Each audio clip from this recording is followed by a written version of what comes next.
El desciframiento del mecanismo de la herencia, comenzando con la transformación, un proceso por el cual el material genético puede pasar de un organismo a otro de forma horizontal.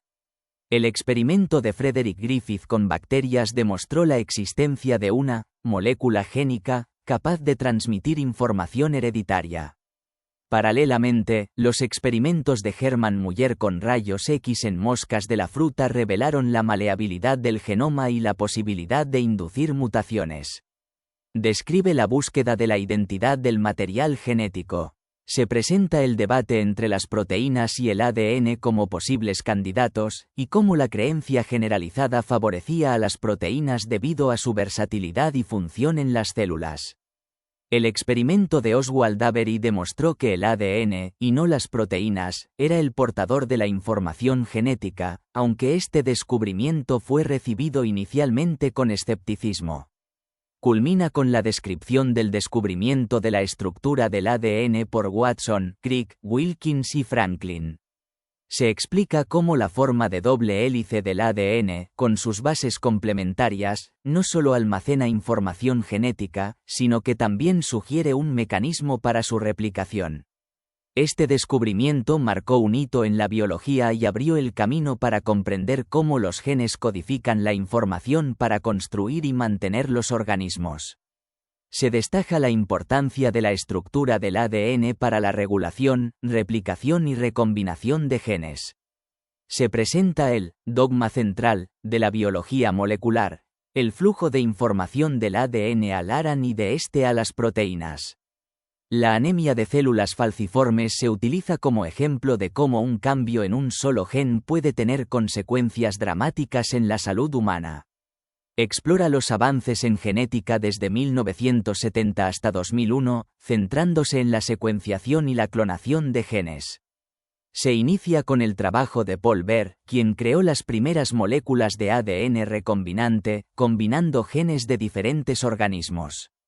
Este avance planteó interrogantes éticas sobre los riesgos de crear nuevas formas de vida. La preocupación por la seguridad llevó a la organización del Congreso de Asilomar, donde los científicos debatieron las implicaciones del ADN recombinante y establecieron directrices para su uso. El desarrollo de la tecnología de clonación de genes por Stanley Cohen y Herbert Boyer, quienes insertaron genes en plásmidos bacterianos, creando así fábricas biológicas para la producción de proteínas. Este avance dio lugar al nacimiento de la biotecnología y la fundación de Genentech, la primera empresa biotecnológica. Se relata la carrera para producir insulina humana mediante clonación de genes, un hito que transformó la industria farmacéutica. El desarrollo de la técnica de secuenciación de genes por Frederick Sanger, que permitió leer el código genético. Este avance, junto con la clonación de genes, abrió nuevas posibilidades para la investigación en biología y medicina. Se destaca el descubrimiento de los intrones y exones en los genes, y cómo el empalme de genes permite la generación de múltiples proteínas a partir de un solo gen. La clonación del gen del factor 8, esencial para el tratamiento de la hemofilia, se presenta como un ejemplo del impacto de la clonación de genes en la medicina. Se enfatiza la ironía de que un producto artificial, creado mediante ingeniería genética resultara más seguro que el producto natural derivado de la sangre humana, debido a la contaminación con el virus del VIH. La genética humana y cómo las nuevas tecnologías de secuenciación y clonación de genes permitieron el estudio de enfermedades genéticas y la exploración de la normalidad desde una perspectiva genética. Se relata el trabajo de Victor Makusik, quien creó un catálogo de enfermedades genéticas humanas y estableció las bases para la medicina genética moderna. Se introducen conceptos como la penetrancia incompleta y la expresividad variable de los genes, y se destaca la importancia de considerar la enfermedad como un desajuste entre el genotipo y el ambiente. Se describe la controversia generada por el libro de Bell Curve, que argumentaba que la inteligencia era hereditaria y variaba entre grupos étnicos. El texto refuta estas afirmaciones, mostrando que la inteligencia es un rasgo complejo influenciado por múltiples genes y factores ambientales, y que las diferencias en los tests de CI entre grupos raciales son en gran medida producto de factores socioculturales. Se presenta el proyecto Genoma Humano, un ambicioso esfuerzo internacional para secuenciar todo el genoma humano. Se describe la carrera entre el proyecto público liderado por Francis Collins y la empresa privada Celera Genomics, dirigida por Craig Venter. La secuenciación del genoma del gusano C. elegans y de la mosca de la fruta Drosophila se presentan como hitos importantes que allanaron el camino para la secuenciación del genoma humano. Finalmente, se anuncia la culminación del proyecto Genoma Humano y la publicación de la secuencia completa del genoma humano. Se destacan las características principales del genoma humano, su tamaño, número de genes, complejidad y capacidad de variación. Se introduce la idea del genoma como el libro del hombre. La genética de la identidad y la normalidad, analizando cómo los genes influyen en aspectos como el sexo, el género, la orientación sexual, el temperamento y la personalidad. Se presenta el caso de las gemelas idénticas Tulu y Bulu, criadas en entornos diferentes, para ilustrar cómo los genes y el ambiente interactúan para moldear la identidad.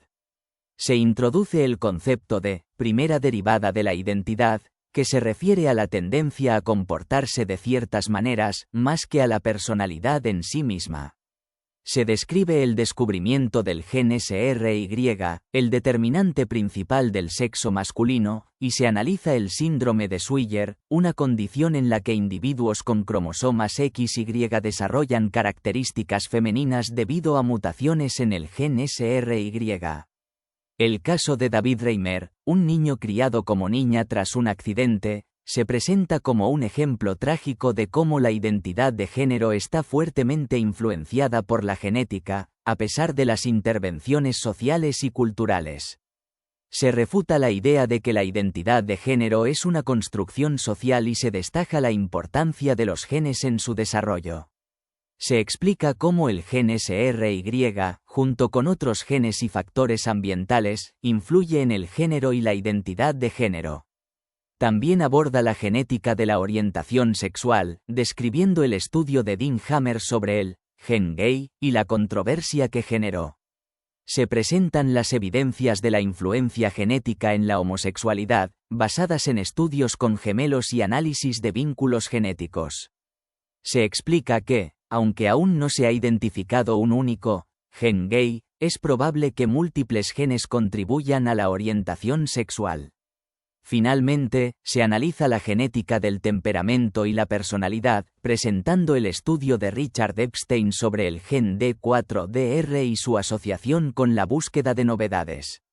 Se explica cómo las variaciones en este gen pueden influir en la impulsividad, la creatividad y la predisposición a comportamientos de riesgo. Se concluye que los genes influyen en diversos aspectos de la personalidad y el temperamento, pero que estas influencias son complejas y a menudo interactúan con factores ambientales y experiencias personales. Se introduce el concepto del último kilómetro de la genética, que se refiere a la dificultad de predecir con precisión la forma y el destino de un individuo a partir de su genotipo. Explora el futuro de la genética y las implicaciones éticas y sociales de las nuevas tecnologías genómicas. Se inicia retomando el tema de la terapia génica, que tras el fracaso del ensayo clínico con Jesse Helsinger, experimentó un periodo de estancamiento. Se analizan las causas del fracaso y cómo los avances posteriores han permitido el desarrollo de terapias génicas más seguras y eficaces, como el tratamiento para la hemofilia B. Se discute la distinción entre terapia génica germinal y no germinal. La terapia génica germinal, que implica la modificación de genes en células reproductivas, plantea serios dilemas éticos debido a la posibilidad de alterar permanentemente el genoma humano y transmitir esos cambios a las generaciones futuras. Se describe el desarrollo de las células madre embrionarias, y su potencial para la terapia génica. Se menciona la controversia sobre la investigación con células humanas y las restricciones impuestas por la administración Bush. Un avance clave que se destaca es el desarrollo de la tecnología CRISPR-Cas9, una herramienta de edición genética que permite modificar el genoma con una precisión sin precedentes. Se explica cómo esta tecnología, derivada de un sistema de defensa bacteriano, ha revolucionado la ingeniería genética y ha abierto la posibilidad de la edición del genoma humano. Se describe el experimento realizado en China en 2015, en el que se utilizaron las herramientas CRISPR para modificar genes en embriones humanos. Este experimento, aunque controvertido, demostró la posibilidad de la terapia génica germinal en humanos. Se discuten las implicaciones éticas de la modificación del genoma humano y la necesidad de establecer directrices y regulaciones para su uso. Concluye con una reflexión sobre el futuro de la genética humana y la necesidad de un manifiesto para el mundo posgenómico. Se plantean preguntas sobre cómo los avances en genética cambiarán nuestra comprensión de la enfermedad, la identidad, el destino y la elección. Se destaca la importancia del escepticismo y la compasión para guiar las decisiones sobre la intervención genética en humanos. Se finaliza con la historia del primo del autor, Moni, que sufre de esquizofrenia, y la reflexión sobre cómo las nuevas tecnologías genéticas podrían haber cambiado su vida y la de su familia.